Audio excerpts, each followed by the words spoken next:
Penggunaan AI dalam pendidikan kecerdasan buatan. Apa itu buatan kecerdasan AI?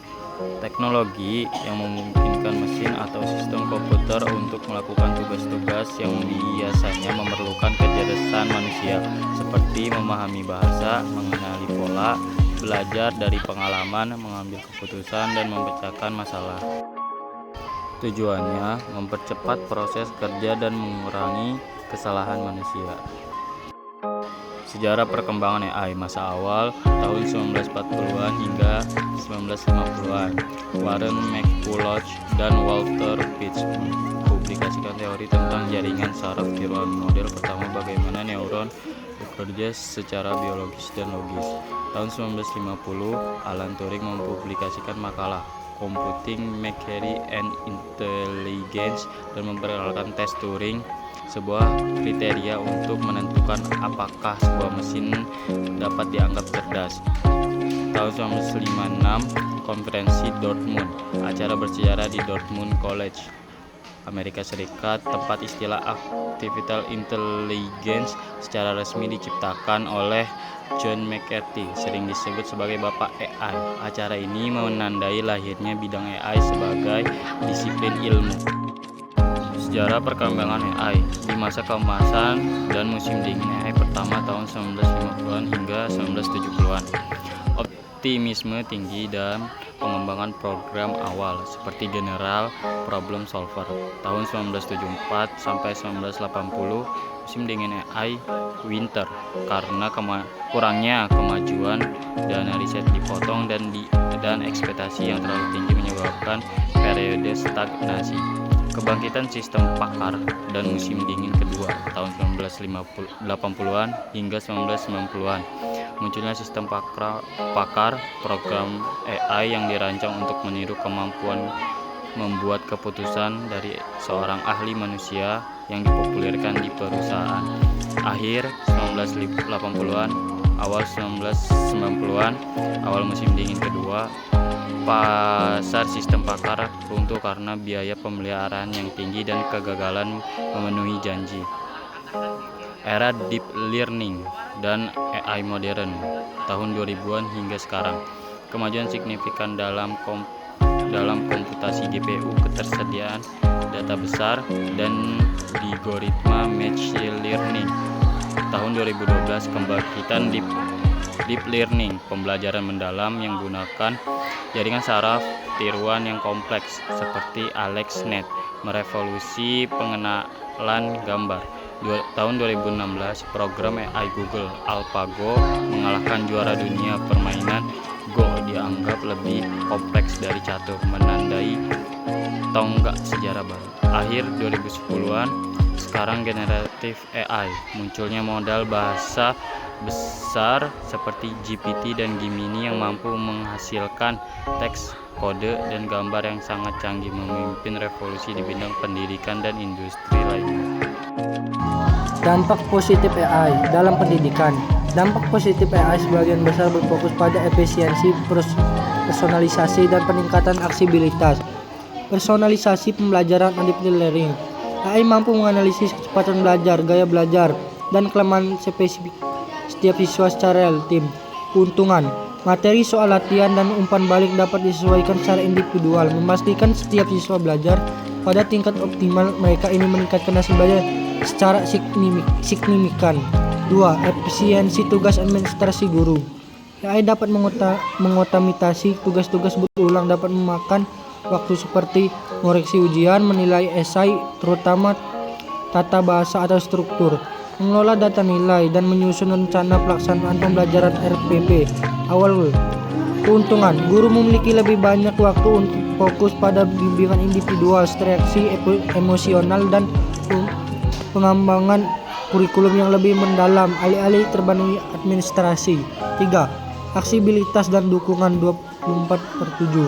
AI berperan sebagai tutor virtual atau chatbot yang dapat diakses kapan saja dan di mana saja.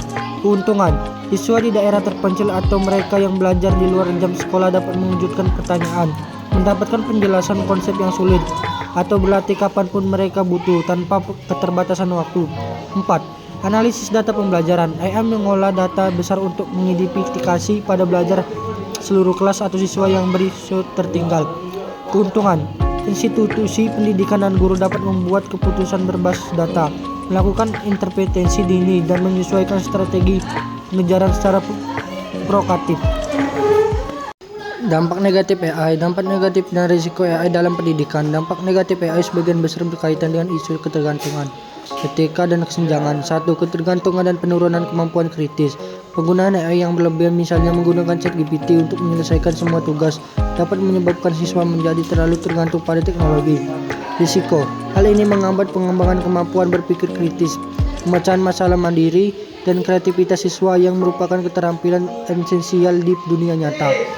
2. Isu etika, plagiarisme, dan penilaian. AI seperti generatif AI, contoh Gemini, ChatGPT, dapat menghasilkan konten esai atau kode yang sangat meyakinkan. Risiko. Ini menimbulkan tantangan serius dalam menilai orisinalitas tugas siswa dan membuat guru sulit mengukur pemahaman siswa yang sebenarnya.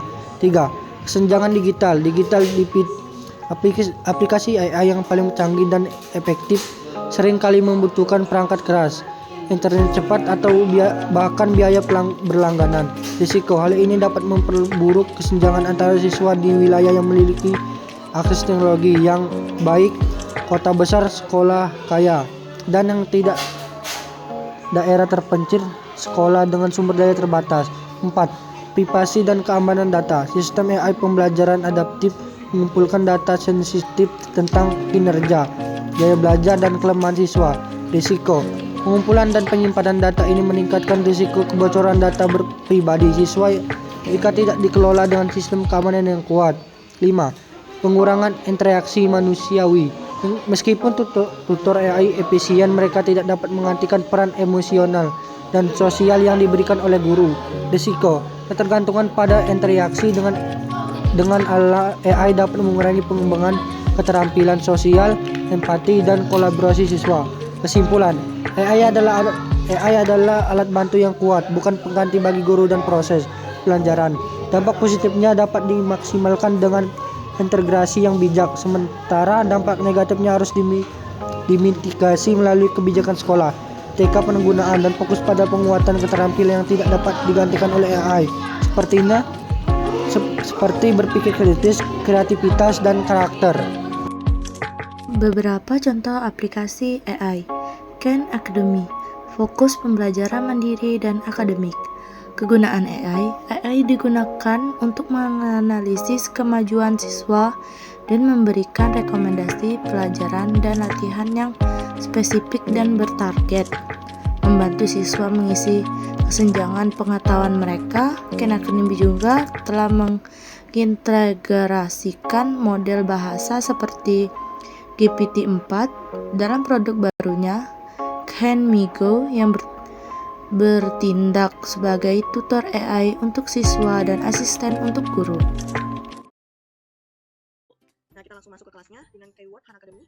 Nah, di sini akan langsung muncul website Khan Academy. Kita langsung klik saja.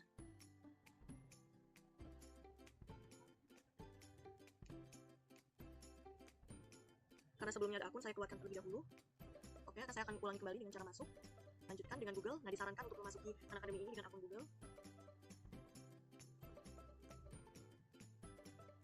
Nah, di sini saya sudah masuk. Nah, ini adalah kelas yang telah saya buat. Ada SD Kencana 1 umum.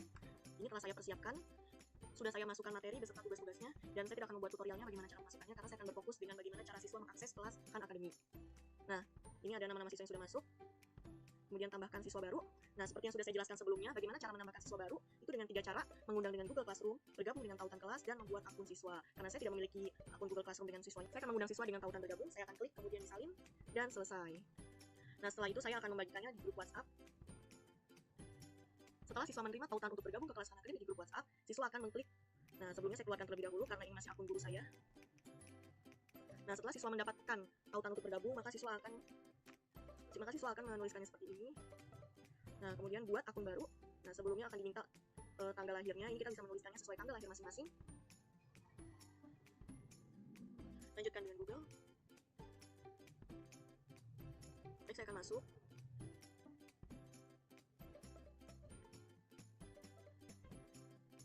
Nah, setelah masuk akan ada tulisan seperti ini. Selamat datang di kelas Anda SD Kencana 1.